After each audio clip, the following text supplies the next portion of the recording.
It's time to get all your Star Wars news in a single file. From Fantha TV, this is Good Morning Tatooine! Good morning, Tatooine, indeed. Fantha has just celebrated its 3rd birthday, and to kick it off the celebrations, we decided to launch a new feature for the brand, and that is a relaunch of Fantha TV, starting today with Good Morning Tatooine, our new weekly live streaming show here on Facebook, and you'll be able to catch it on our YouTube channel at youtube.com FanthaTracksTV as well. Each and every week we will try and recap the latest Star Wars news with the big 6 news items from that week. We'll throw in a little discussion and we'll throw in a little debate, and we want you guys sitting at home watching to join in, so throw your comments at us throughout the show and we'll try and be as interactive as possible and include you and what we've got going on. So what we're going to speak about this week, let's jump straight into it. We're going to be talking the Mando Monday global launch, which happened last Monday and is carrying on today. We'll be talking about the Mandalorian red carpet premiere, where Dave Filoni and Jon Favreau and all the cast and crew did a little pretty cool Zoom kind of red carpet event. We will also talk Galaxy Adventures Obi-Wan Kenobi that came out on the Star Wars Kids YouTube channel. And we'll talk about the Rancho Obi-Wan Gala 2020, which in this unusual year is going virtual.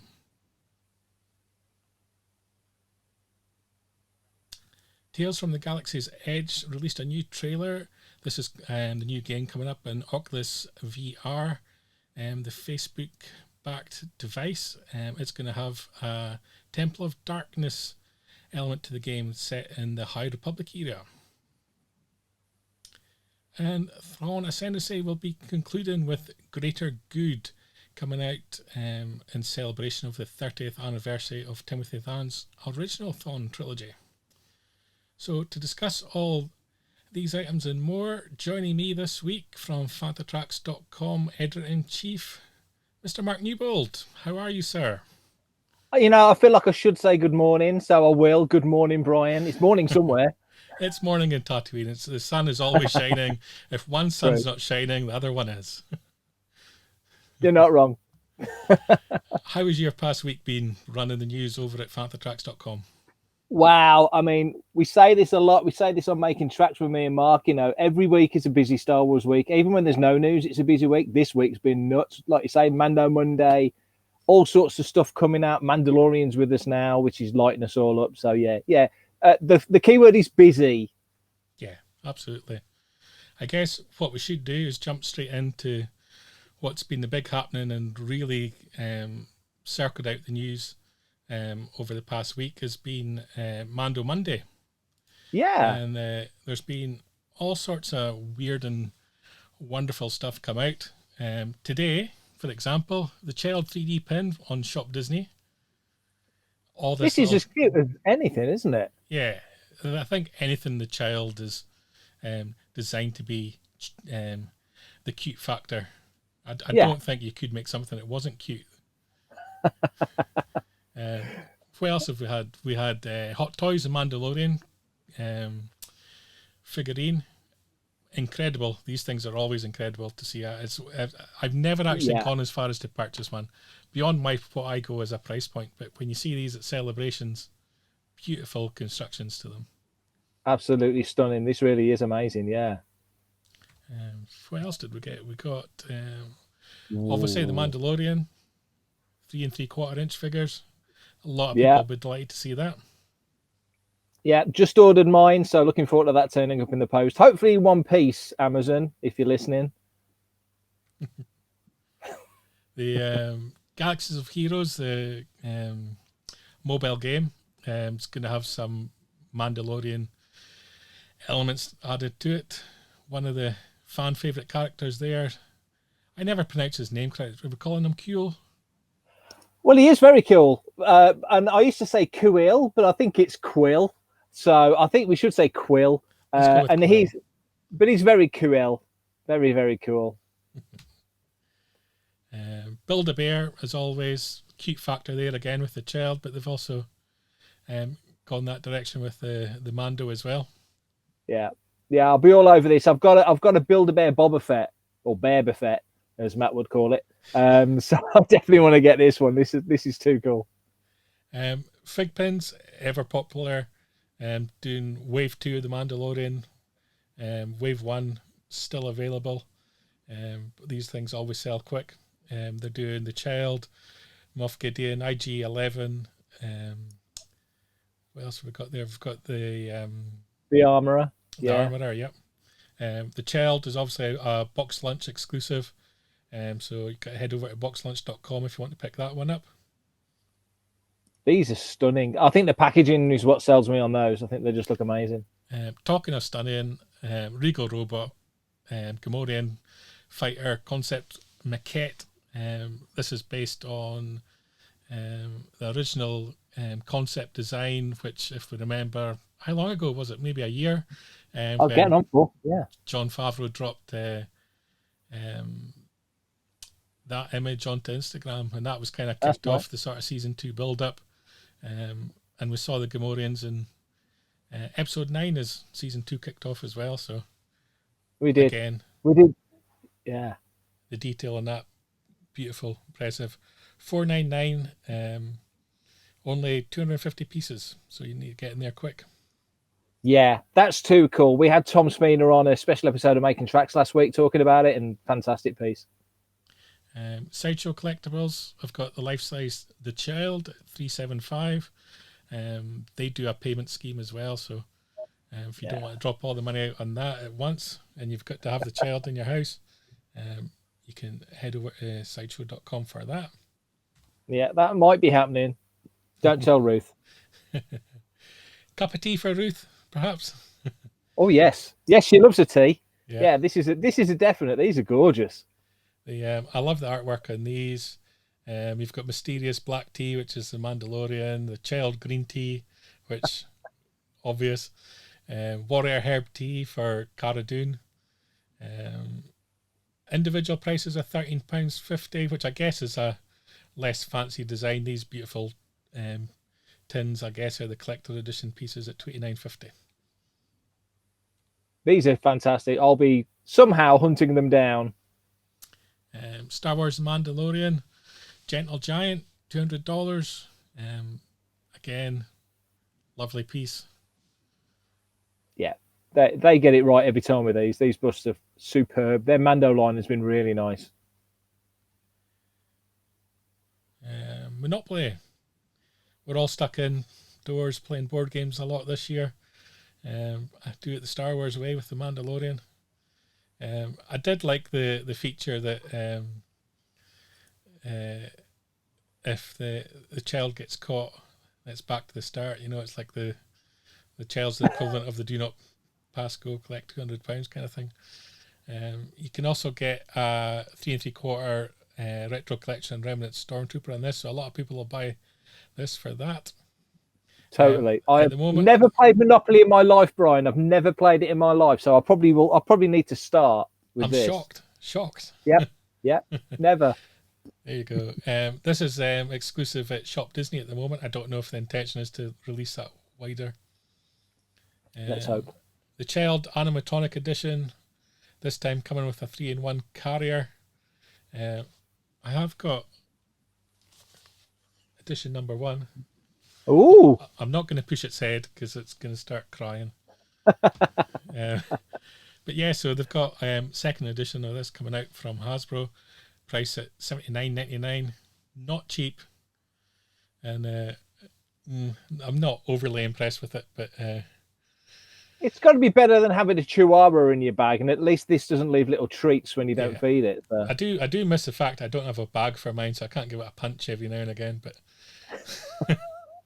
I'm sure you've got a man bag somewhere, Brian. I could find one, I'm sure.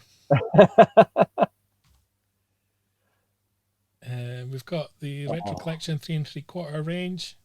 I saw a lot of people not happy with the plastic capes, which is obviously done for the classic reason. I saw a lot of people putting out links to where you can actually buy cloth ones. But I kind of dig the retro feel to it all. Oh, completely. Again, we talked about it on Making Tracks, which is out tomorrow, I think. And we just said, totally into these. I'm buying 2 sets of these. I want one on the card up on the wall, one in my cardboard Death Star right over there. And the vinyl capes makes it for me. I just think it's fantastic. Love these. And also in the 3 3/4 inch, Moff Gideon. You're not going to mess with him. The Armorer. And we've got the 6-inch Black Series Scout Trooper as well. People are flipping out for this. Yeah. Gorgeous. I actually love the pose of it leaning up against the bike. I also like a little feature of the child in the bag as well. Just so you can give. Yeah, it's exclusive for pre-order at Amazon. Very nice. On a pre-order exclusive at Target is the Din Djarin 6-inch Black Series with the child.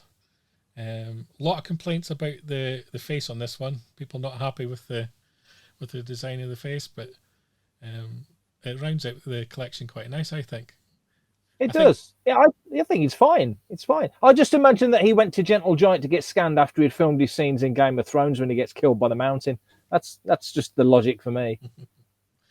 If you had to buy one piece out of what's been shown for Mando Mondays so far? Oh, good question, mate. I would probably plumb for the retro line. Those 6 figures just light me up. I think they're gorgeous. And I wasn't a big fan initially of the retro line, but it's got me hook and sinker now. That 6 figures has nailed it for me. Love them. I'm tempted to go for the tees, purely on. I always find a use for tins. Star Wars tins are very handy for storing elements of the collection. I have a Wookiee cookie jar that stores all of my pins and patches and all that kind of paraphernalia from various conventions I've been to around the world. So, very nice. Some nice pins. Some nice tins to add to the collection. Wouldn't go amiss. I might join you in the tea. It's always nice to have a nice cup of tea, but yes, I agree with the tins. That's a good point. Neil Lowry there chiming in on Facebook that he likes the Yoda pin, the first one we saw there. Yeah, good taste, Neil, as always. Yeah, no, it really is a nice little pin. I think anything like that, the iconography from the Mandalorian already is gorgeous, and they've very much stolen the silhouettes from the OT, with IG and with Mando and Baby Yoda and such. But hey, still from the best. Come on, it just looks amazing. The Mando Mondays carries on through December 21st, I believe. So there's a whole lot of exciting new reveals to come out each week. Still waiting to see some literature reveals as well. We've got promises of Mando comics coming from IDW and Marvel. We know very little about. But I did notice that Peach Momoka is now allegedly exclusive to Marvel. And would like to see her maybe do some of the art covers for Mando. That would be an interesting take. Yeah, feels like a good fit. That style would fit nicely.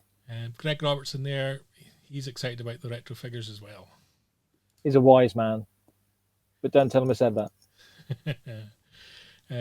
Kicking on to our next news item, the virtual premiere presented by Verizon, hosted by our usual Star Wars show crew, featured Jon Favreau, Dave Filoni. We had some of the directors from the season, as well as all the cast: Gina Carano, Carl Weathers, Pedro Pascal, etc. All great stuff. Was kind of revealed. It was nice that they did something I think difficult circumstances this year to try and do any kind of event. So it was good having like a virtual. It was almost like a wall, a Zoom wall of people there that the Star Wars show people could talk to, and I kind of think it worked quite well. Yeah, it was very WWE style. It's something they've done with the lack of a live crowd. It actually worked, and Britain's Got Talent did it. It's quite a clever way of doing it, and it was neat, a bit of interaction, like you say. And without live events, we missed Celebration, we've missed London Film and Comic Con, everything else has gone, the way of the Mudhorn this year. It was nice to be able to do something, and get dressed up for it. So, also coming from StarWars.com, on the Star Wars Kids YouTube channel this week, we had Obi-Wan Kenobi, Galaxies of Adventures. Always great stuff is the Galaxies of Adventures. This Obi-Wan episode I particularly enjoyed. What did you think, Mark? Oh, awesome. I mean, they're always good. The art style is fantastic, and it's something I'd love to see them expand upon. Of all the different styles they've done animation-wise, this one really does tick the box for me. But this particular one, the way they put it together, whoever directed this and plotted, the move through the character was genius. Loved it. More of this, please. I think that's the one maybe disappointing side of the Galaxy of Adventures, is it maybe doesn't get the credit other Star Wars animation does. So we don't really hear from the cast, we don't really hear from the crew behind it, and it would be nice to see maybe that little bit extra love on .com. We could find out a little bit more about the series. Certainly deserves it. I think they do some work on the music as well. It's sort of adapted, and there's a composer, and I know we had a piece on the site about the composer a while back, but yeah, deserves more. Definitely deserves more kudos than it gets.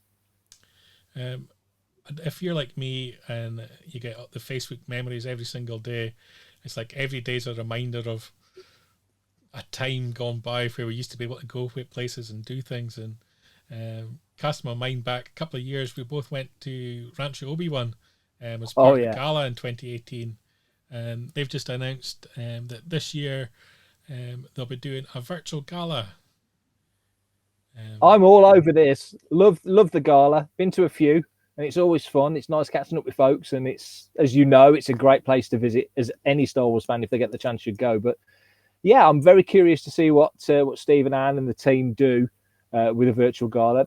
The wine tasting's the one that's really got me hooked. Yeah, definitely. I'm up for that. November 21st is going to be the date of the virtual gala. Also, in the news this week was the trailer for Temple of Darkness, which is a High Republic themed element of the upcoming Tales from Galaxy's Edge, which is part of Oculus Quest platform from Facebook. The actual game's coming out November 19th, price $24.99. So ironically, the High Republic publishing program first dip into it is actually going to be a computer game. Yeah. Don't know what your thoughts on that are. We're actually, our first step into the High Republic area is going to be virtual. It's a tricky one, because obviously 2020 has kicked us all in the can, hasn't it, really? And it's messed up a lot of scheduling and plans that Lucasfilm, Disney, Oculus, everybody would have had, and there's certain freight trains you can steer into other stations and some that you probably can't. So this may be one that you couldn't. I don't know. I don't think it's a bad thing that this is the first sort of real dig into the High Republic. We're certainly hearing about it in plenty of places. Most comics are putting in little links and nods to the High Republic. Some books are. It's not a bad thing. It feels a little bit like Galaxy's Edge a couple of years ago, when all of a sudden everybody's been to Galaxy's Edge and everyone's had a deal on Galaxy's Edge and everybody's known. So it's clearly a part of the history that we didn't know about in the universe or out. But yeah, let's go for it. Let's dive into it. I'm looking forward to the High Republic. I'm particularly looking forward to getting another virtual Star Wars game as well. I picked up an Oculus not long after Vader came out on the platform, the three Vader games. And I know Matt Booker, our social media guy for Fantha Tracks, is just purchased an Oculus 2, so he'll be looking forward to it as well.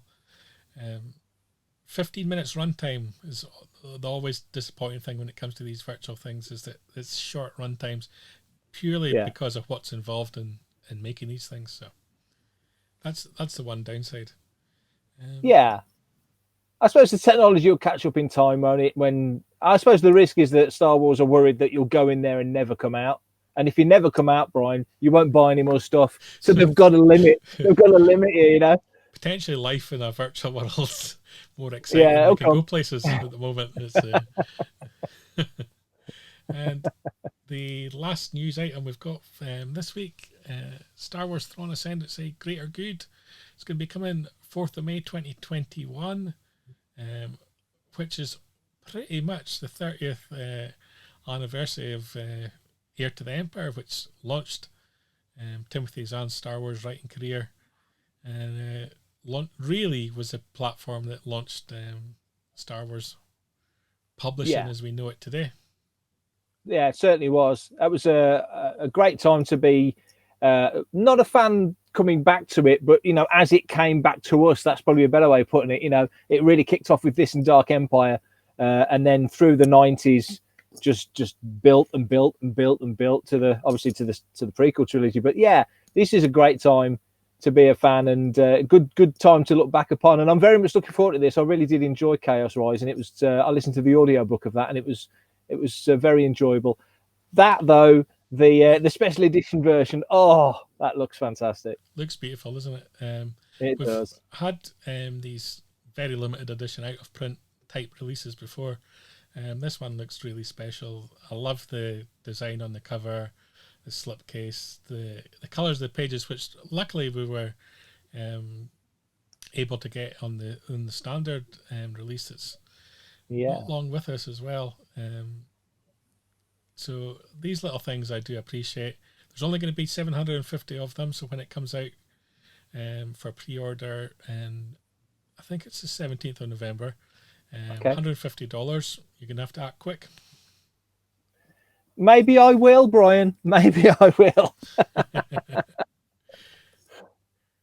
Carlos there chiming in that when he enters the virtual world, he doesn't ever want to come out either. So we're not the only ones. We're not the only ones. We'll meet you in the cantina, Carlos. We'll meet you there.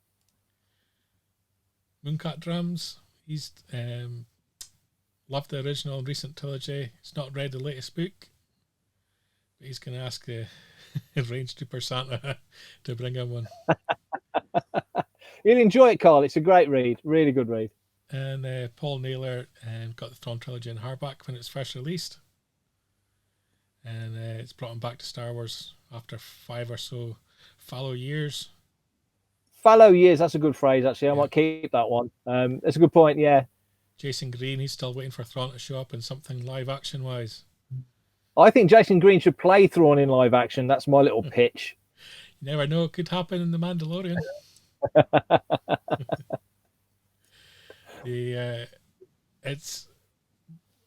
That's going to be our big debate. So let's move swiftly on to discussing The Mandalorian. Okay. And what I like to call Jabba's Court. This week's big discussion. Episode 9, or episode 1 of season 2, however you want to frame it. What did you think? We'd return to Tatooine. We've got a character from Star Wars literature. Potentially a return of a familiar face. Well, at least a familiar face. Don't necessarily know quite who. Yes. How did episode 9 stand up to you? Well, first off, calling it episode 9, I think, is a genius stroke, because it just gives you that continuity of storyline, but it does confuse people because it's the first episode of season 2. I loved it because it just threw us straight back into the world. You know, you've got Mando and the child walking out the shadows into that sort of graffitied back street, which looked amazing. And, you know, I know a lot of the ILM guys, Hal Hickel and those guys, have been saying, you know, well, the stagecraft has stepped up. We're much more used to it now. The screens are bigger and the definition is better, and we could do things we couldn't do before. And I really hope, and I don't know if there will be, but I really hope there's a Disney gallery for season 2, because I think it will justify it, because it feels like there's more to dig into. But in terms of storyline, classic Mando. I mean, we're 9 episodes in, and already you're saying classic Mando. Seeing a crate dragon, insanely cool. A bald old man on a ridge on Tatooine. Isn't it? I don't know. I loved it. And the music, again, it was similar, but not the same. And there was just lots of little notes that just kept tweaking it. Yes, it was like Easter come early. But there wasn't an egg in this one, was there? There was a pearl. But yeah. That was that goes all the way back to Kevin G. Anderson's Darksaber. Darksaber, yeah. That was first in there. Yeah. Of course, this one had links to the Aftermath trilogy as well. Slightly modified the storyline to better suit, but we can always use the excuse that here's a guy who was bragging in bars about his accomplishments in life. What did you think about this? Probably first real move from literature into live action. A substantive move. Yeah, true. It's funny that Jason just said about wanting to see a live action of Thrawn, and of course Cobb Vanth isn't on the level of a Thrawn in terms of literature. He's an iconic character in that sense, but to do that now after all this time really does feel like it's making every avenue of literature, of comics, of everything else really be one thing, and it's just the mode of getting that storyline across, whether or not you do it through live action or animation. It's all the same universe, and it's all the same story. So I really liked it. I like Timothy Olyphant. I think he's a cool character anyway. So, a cool actor anyway. So it was good to see him in that role. But yeah, I'm all for it, and more, please, more characters come across, because it just knits everything together, which is what Star Wars really. I think Star Wars prospers when it's a unified universe in that sense. Yeah, Paul Naylor there just chimed in that he's looking forward to seeing that Disney Gallery season 2 for the behind the scenes stuff in this season. The stuff on the volume was mind blowing, and that was perhaps my one criticism of this episode, and it was particularly apparent for me as they entered the village the first time on a speeder bike that a couple of the houses were really clunky in terms of the way they were in the background. And you mean McClunky? Yeah. That's the one. So there was elements where I felt they're pushing the technology more than they're pushing the storyline, and that would be my one criticism of it. But then you take that criticism and you look at elements like the crate dragon going through the village, and you just think the special effects on that were just phenomenal. So movie quality, totally. I think we're going to have to accept. We're going to have to accept that what they're doing is still very experimental and boundary pushing. It's not going to be perfect. The look and design. Totally. The more they do it, the better they'll get naturally. That's just the nature of doing anything. The more you do it, the better you'll get. Says the two guys doing the first episode of a new show. I'm adding this comment to the show. Briar's right, because that's a rare occasion. Yeah, you've got that tattooed on the back of your neck, haven't you? Gareth here's the town was a bit small. Yeah, that's again. I think that's again a limitation of the technology. I guess another one of my gripes in the show was a little bit of the pacing of it. I felt that there was a little bit too much of this showing the speeder bike in the distance, and a little bit showing off a little bit that slowed the episode down considerably. And it was a long episode. I kind of felt if they'd taken 5 minutes off it would have made it a lot more fast and eventful. Yeah. I don't want to spoil what we talk about in Making Tracks tomorrow, but me and Mark talked about exactly the same thing, and it may have come from your quote in the review on the site, actually, that when Lucas was making his stuff back in the day, he didn't have the tech he's got now to show these vistas and scenarios and scenes and such. So it will be a Macquarie matte painting. It will be a quick shot of a model or whatever it might be to establish a shot and then move into the characters. Back in the day, they made Star Trek the Motion Picture. We had a 10-minute shot of the Enterprise going around the Enterprise, which is basically starship porn because they wanted to show the character off, and it was part of the Enterprise's character with Star Trek. I'm sorry I've mentioned Star Trek. I do apologize. But as George moved on, as ILM moved on and technology moved on, we know by the special editions that he would add in extended, the swooping through Cloud City and Empire and stuff like that. So if Lucas had the tech, he would have done just the same then. He just didn't have the tech to the level that he wanted it to be, and the technology caught up with his mind, whereas other people, it didn't. So I do kind of think that if he was still involved, he would have shown these long vista shots. But I certainly agree that you probably could have trimmed 5 minutes from the episode. But I'm just happy to be back in there. I like sand. Yeah. And Paul's chiming in here about the development of the Sand People in Mando. And there was an interesting article you had up on the site, fanthatracks.com, for anyone that doesn't know, today, about how they developed the Sand People's communication and language. Yeah, fascinating piece of news that an actor, and forgive me, his name has just dropped out, Troy Kotsper, I think. I could be wrong. Apologies if I've got his name wrong. But anyway, he was brought in to do the sign language stuff for the episode 5, The Gunslinger, in season 1, and then has developed it further for season 2, to the point where he's developed something called TSL, Tatooine, Tuscan Sign Language, which is wonderful. And clearly that's I mean, I think it's our most read article of the day so far. It's done fantastic. It's caught people's attention and imagination in a very positive way. And I thought that was a great piece of news. Neil Lowry here is asking, are they confident to not lean on the child this season to expand the story overall? And I think that's something that needs to happen this year, that they really need to push Mando's arc. It could be a little bit slow in season 1, where there were certain episodes where it just deviated completely away from the central plot. This one kind of feels like they need to keep it moving forward, and certainly they've based it on the fact that effectively Mando's going looking for other Mandalorians who will lead him to the child's family stroke species, and we saw towards the end of the episode that they encountered a real life Mandalorian, we believe. Wow. Possibly. It's just a bald old man in the desert, Brian. Nothing to do with anything. So, obviously, by this point, we're discussing spoilers, so people know this. So, don't blame us. But No. Tamira Morrison, back on the show. Is he playing one of many clones? Is he playing Boba Fett? We've got the implication there that Boba Fett's armor was recovered from the Sarlacc pit. What happened to the body of Boba Fett? What did you think of the reveal at the end of the show? I loved it. I love the fact that, I mean, it was on IMDb. It's been put on various sites. I don't think he's playing Aquaman's dad this time, being stuck in the desert like he is. So, I'm pretty confident that it's him. Sorry, Rob Wainford's asked a brilliant question. I'll come to that in a minute. I love that.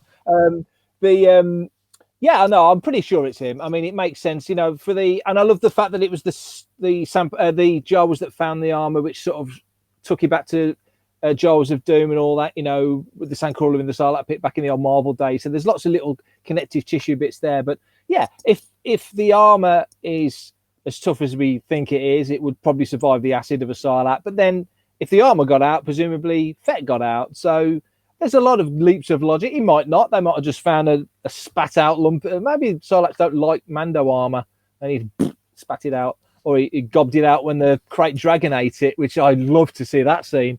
So who knows? But I don't think, if it is Fett, I don't think you're going to see until episode 8. I don't think we're going to see until the last Mando Monday, when you get your Boba Fett Christmas jumper or something.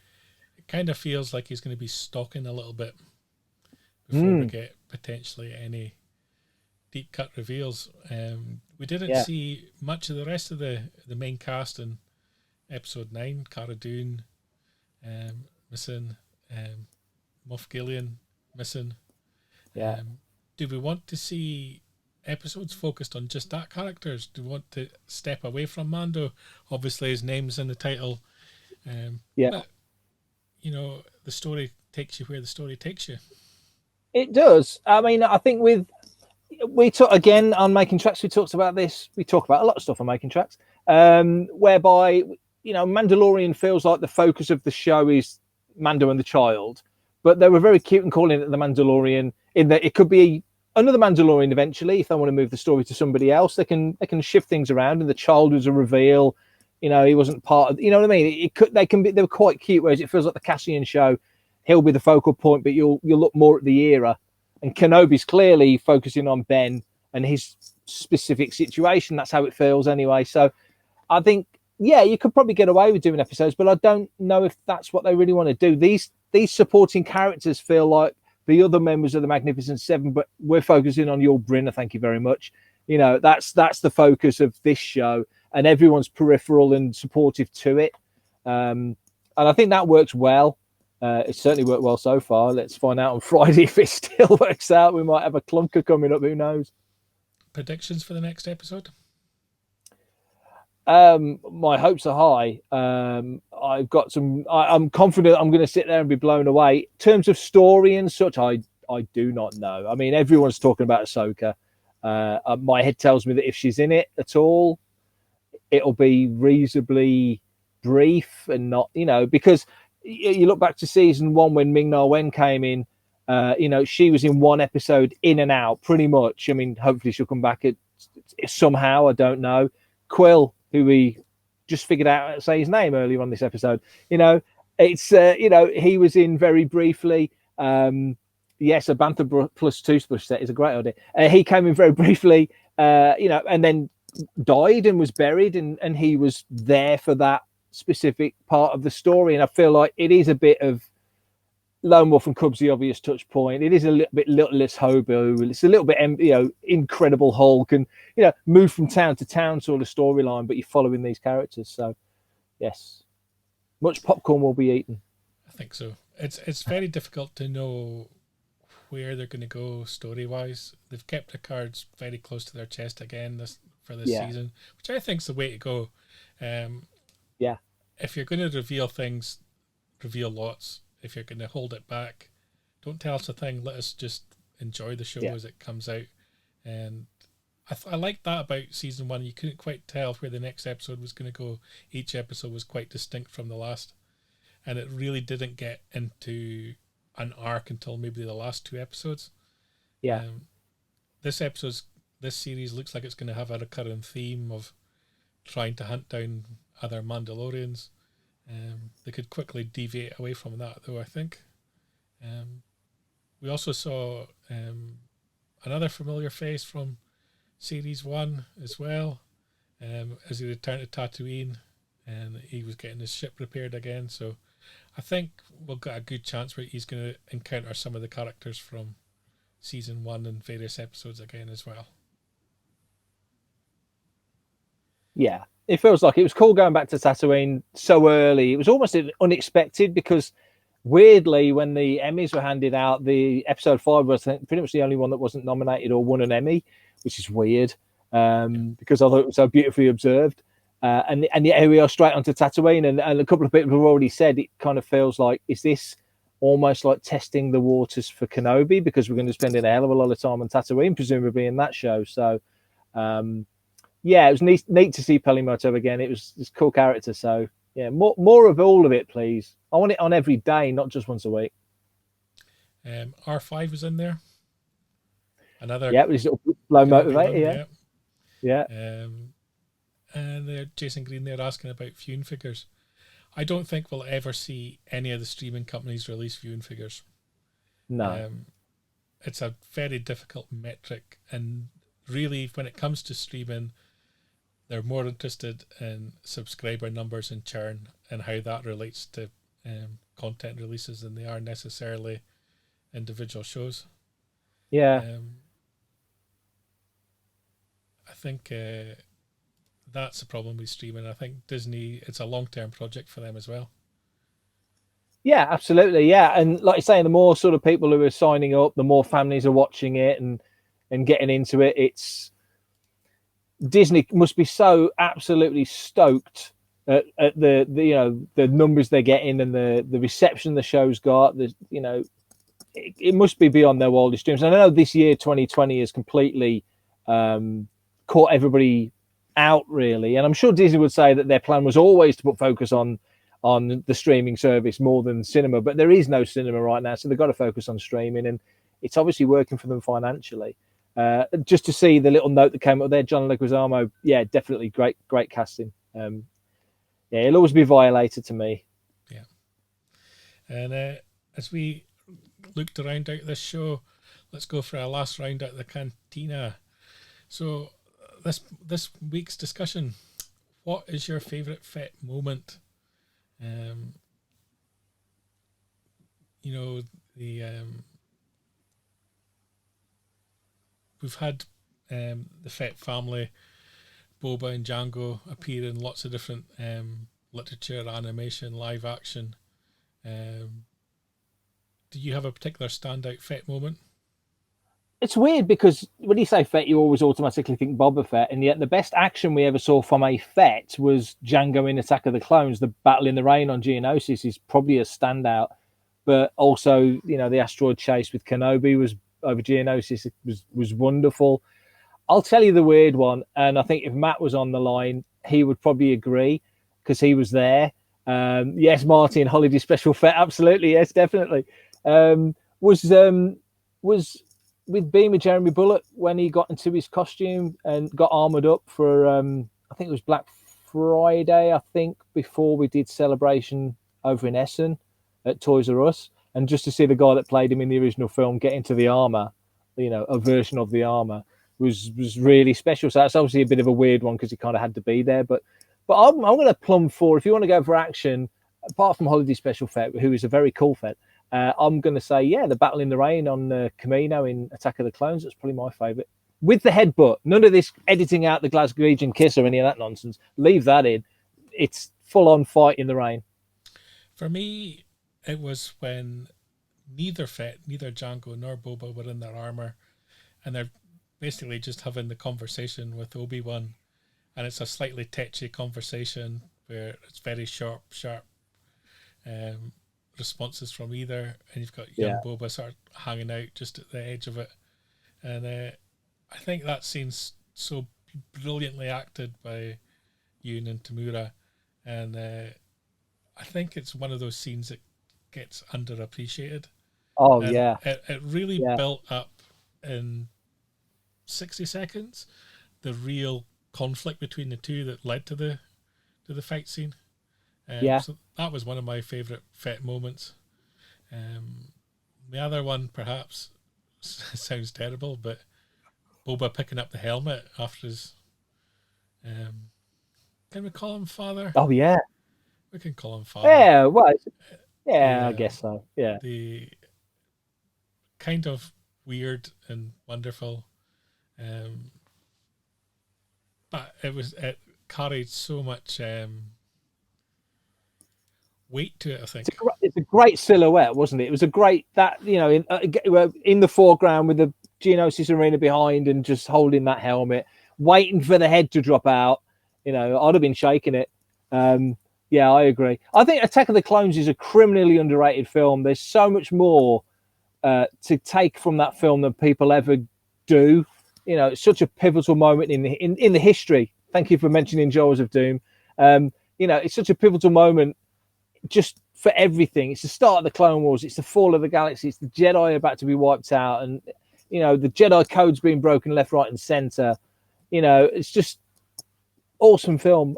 Massively Spielberg's favorite Star Wars film, or at least it was back in the day. I don't know whether anything's superseded it, but I love that film. Interesting question here from Gary. What do you think the chances of Amy Sedaris becoming a regular cast member or appearing more regularly, adding some wonderful comic relief? Thoughts on that? I don't see why not. Yeah, why not? I mean, Mando gets. He's. I think he's a pretty quick study of people's characters, so he kind of gets what they're about fairly quickly. Like he, you know, him and Cobb at the start could have easily kicked off, and you know, it could have gone either way. And yet, I think he, as a character, is a fairly quick judge of character, and he judged Pelly. Okay, she's there going, leave him with me. I'm going to keep him. No, I'm not. Yes, I am. And then the next shot, he's riding off on the speeder bike with the baby in the back. So he doesn't leave him with her. But, you know, I think there's enough of a relationship there that, yeah, you can certainly a recurring sort of character. And you know, you think the classic show with recurring characters, I'm going to say Star Trek again, it was Deep Space Nine. That's the show that had the most amazing cast of supporting characters, but that had 24, 26 episodes a year. Mando has 8. So you haven't got anywhere near the time to develop that sort of cast of supporting characters, but certainly as somebody you would see fairly regularly. And we know from R5's sort of hologram, there's not that many settlements on Tatooine, so there's not that many places to go. Yeah. I'm not such a big fan of the Pelimoto character, primarily because I think it adds too much to the cutesy, the child element. I do get the need for the comic relief throughout the series because you're faced with a guy behind a mask and it's very hard to convey emotions. Yeah. And we can all feel that ourselves in day-to-day life just now because we're all wearing masks. And you can make a joke at someone and smile so they know it's a joke, but they can't see you're smiling. You know, so it can be really difficult even when you're trying to be funny to get that emotions across. So it's the one thing that there's been a lot of in the Mando is pure comics taking up acting roles. And I think some of the time it's worked and some of the time it's been a little bit too much.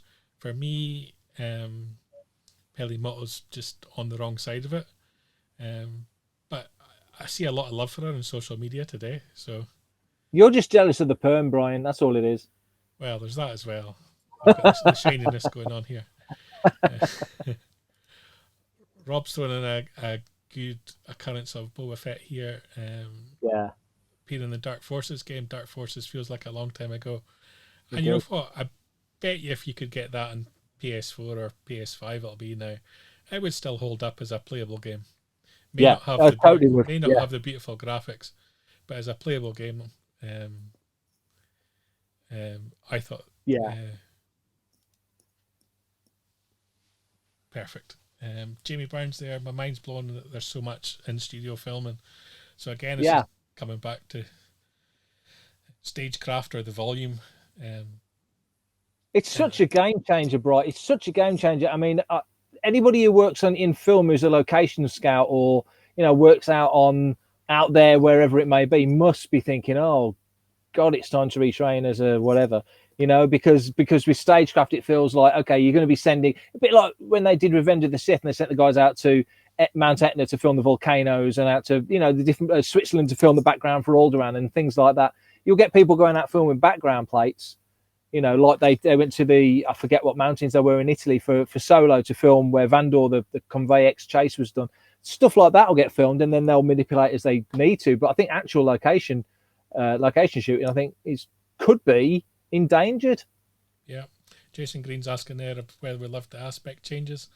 I think in some elements it was tremendous the way that it worked. In other elements you felt it's not quite perfect. Again, I could come back to the houses in the village didn't quite work quite right. But you have to appreciate the fact they're pushing the boundaries here and seeing what can and can't be done. I think I'm right in saying that in the flashback, right as the episode started, it has them walking towards the camera, and when you stop and think about it now, knowing that stagecraft involved, you think that's probably done with aspect changes done on front of stagecraft screen. So you start trying to look to see if you can spot it. We're more clued up now, aren't we? That's the thing. Is that we can be too smart for our own good somehow. There was a really cool thing on Twitter today where Todd Vaziri, the ILM guy, sort of mentioned people ragging on Alien 3 special effects, saying, "Oh, wasn't the CGI terrible?" And he pointed out it wasn't CGI; they were all puppets. So you know, you think your eyes getting used to stuff, and we're still being bamboozled. So Neil's throwing in his Fett idea here.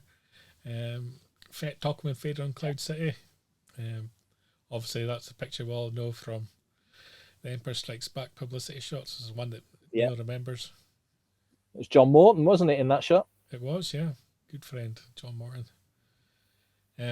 Anyway, I think that's about wraps us up for this debut episode of Good Morning Tatooine. Thank you for joining us, and technology has held out reasonably well.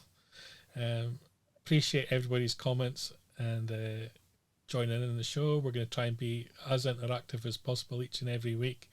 So welcome you back next week. We kind of released this on a quiet launch to make sure that we could get technology working, but we'll give you some heads up on when we're going to be on air next, but it's going to be sometime across the weekend.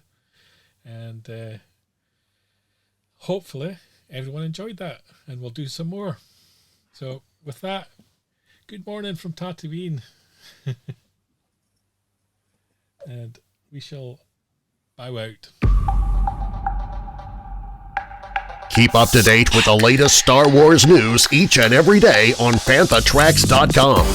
You can also find us on Twitter, Facebook, Instagram, TikTok, Tumblr, and Pinterest at Fantha Tracks. And be sure to like, comment, subscribe, and follow Fantha Tracks TV to be alerted to new content and to be a part of our live shows.